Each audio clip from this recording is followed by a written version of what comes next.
magkahiwalay na krimen. Ang isa'y pagnanakaw, ang isa naman ay karumagdumal na pamamaslang. Ang mga ito'y naganap sa magkatabing bahay lamang at nangyari sa parehong araw at halos sabay na oras. Ito ang mga sirkumstansya sa misteryosong kaso na hinarap ng mga pulis ng Santa Maria, Bulacan. Kasong pinilit na itinago sa kasinungalingan, ngunit nabuko dahil sa masusing pagsisiyasat. Narito ang investigasyong ididokumento ng inyong ABS-CBN, Soko.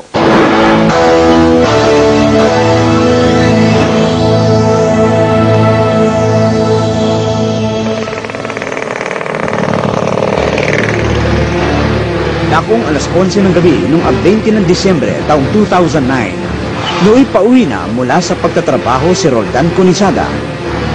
Nang makarating siya sa kanilang eskinita sa Matang Tubig Street, Barangay Guyong, Santa Maria, Bulacan. Hindi raw siya agad na nakapasok sa kanilang bahay dahil nakaharang doon ang bisikleta ng kanyang kapitbahay na si Maximo Enriquez. Kuya. Huwag muna pumasok, kuya.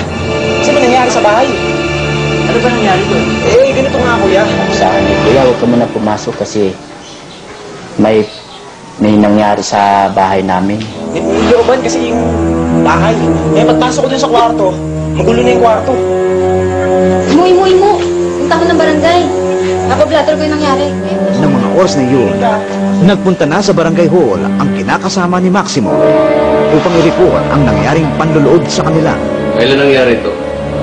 Kanina lang po. Anong oras ba nangyari yun? Samantalang si Roda naman ay nagpasyang tulungan si Maximo na hanapin ang magnanakaw. Halika, hanapin natin. Kuya, salamat.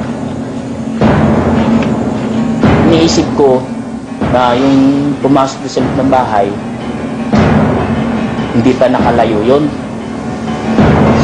Isang lugar daw ang agad na pumasok sa kanyang isipan na maaring pagtaguan ng di pa nakikilalang sospek. May naisip ko yung basement na yun, yung abandonadong basement na yun. Kasi hindi ka agad-agad makalabas yung tao sa bahay na yun. Nang silipin nila ang loob ng abandonadong basement sa di inaasahan. Maximo, bakit? May patay, oh. Isang nakagigimbal na krimen pala ang matutuklasan nila roon.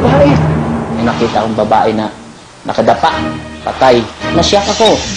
Naulantang ako takot. Kasi maisip ko na merong mamatay tao.